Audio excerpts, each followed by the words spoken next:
السلام علیکم دوستوں، اللہ تعالیٰ آپ سب کو ہمیشہ خوش رکھے اور آپ کا اور میرا ساتھ ہمیشہ ایسے ہی بنائے رکھے۔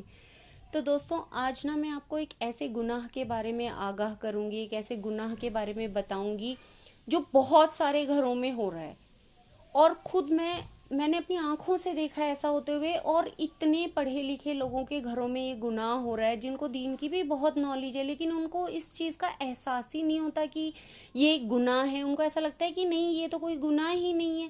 اور یہی سب سے بڑی جو غور اور فکر کرنے کی بات ہے نا، وہ یہی ہے کہ جب ہماری زندگیوں میں گناہ ہم ایسے شامل ہو جائیں گے کہ ہمیں ان گناہوں کو کرتے وقت ان گناہوں کو کرنے کا احساس ہی نہیں ہوگا، تو اس سے بڑی بات اور کیا ہو سکتی ہے غور فکر کرنے کی۔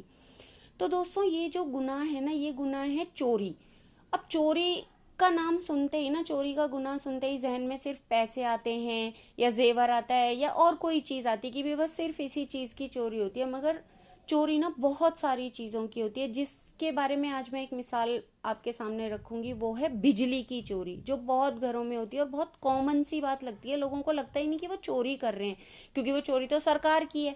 لیکن کسی بھی مذہب میں نا یہ نہیں لکھا کہ سرکار کی چوری جائز ہے اور لوگوں کی چوری جائز نہیں ہے۔ تو پہلے تو اس کانسیپٹ کو کلیئر کرنا بہت ضروری ہے کہ ایسا کوئی مذہب نہیں ہے، کسی مذہب میں یہ نہیں لکھا ہوا کہ آپ سرکار کی بجلی چرا سکتے ہو تو جائز ہے، اور کسی دوسرے بندے کے گھر میں تار ڈال کر بجلی چراؤ تو وہ ناجائز ہے۔ چوری چوری ہی ہوتی ہے، چاہے وہ سرکار کی ہو، چاہے وہ کسی بندے کی ہو۔ تو یہ بات کو سمجھنا بہت ضروری ہے۔ تو گھروں میں، موسٹلی گھروں میں نے کیا دیکھا ہے کہ وہ اپنے جو میٹر کا کنیکشن ہوتا ہے نا، وہ ڈائریکٹ لائن سے کر لیتے ہیں، اور اس سے یا تو جو ہیوی والی چیزیں ہوتی ہیں جن میں زیادہ بجلی کا بل آتا ہے ان کا کنیکشن بجلی والے سے کروا لیتے ہیں، یا تو کسی کے گھر میں اے سی چل رہا ہوتا ہے، یا گیزر چل رہا ہوتا ہے، موٹر چل رہی ہوتی ہے۔ لیکن دوستوں، یہ چوری ہے، اور چوری نا اسلام میں کبیرہ گناہ ہے۔ اب ایک تو آپ کبیرہ گناہ کر رہے ہو، اور دوسرا اس چوری کی بجلی سے جو آپ جو بھی چیز استعمال کر رہے ہو، جس بھی چیز کا آپ استعمال کر رہے ہو، وہ حرام ہے۔ یہ چیز سمجھنا بہت ضروری ہے۔ نہ تو اس بجلی سے بنا ہوا کھانا آپ کے لیے جائز ہے، نہ پانی اس سے آر او چل رہا ہے وہ جائز ہے۔ چلو ان چیزوں میں تو ہم بعد میں جاتے ہیں۔ اگر وہ آپ نے جو بجلی کی چوری ہے اس کا تار آپ نے موٹر سے جوڑ دیا، تو آپ کے گھر میں جو پانی آ رہا ہے وہی جائز نہیں ہے۔ اس سے آپ وضو کر رہے ہو، وہ آپ کا تو وضو ہی نہیں ہوگا، آپ کا تو غسل ہی نہیں ہوئے گا، آپ پاک ہی نہیں ہوگے۔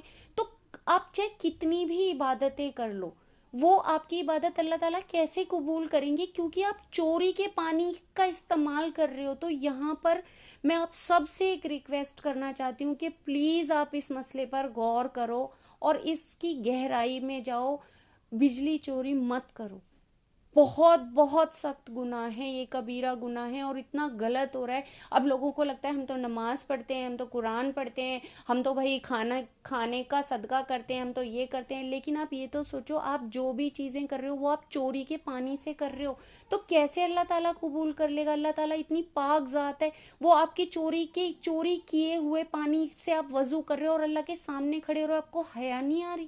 آپ کو شرم نہیں آتی کہ بھائی ہم کیا کر رہے ہیں؟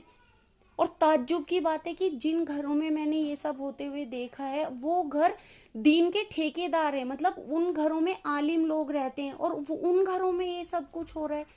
تو یہ بہت غور فکر کرنے کا مسئلہ ہے، بہت غور فکر کرنے کی بات ہے۔ تو پلیز دوستوں، میری اس ویڈیو کے ذریعے میں آپ سب سے ریکویسٹ کرتی ہوں کہ اگر کہیں پر بھی آپ یہ سب چیزیں دیکھ رہے ہو تو پلیز ان کو محبت سے، پیار سے سمجھاؤ کہ یہ غلط ہو رہا ہے۔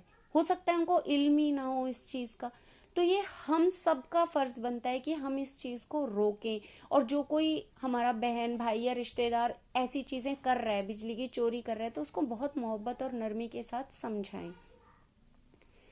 تو انشاءاللہ تعالیٰ دوسرے گناہ کے بارے میں ایک اور ویڈیو کے ساتھ آپ کے سامنے حاضر ہوں گی۔ تب تک کے لیے اللہ حافظ۔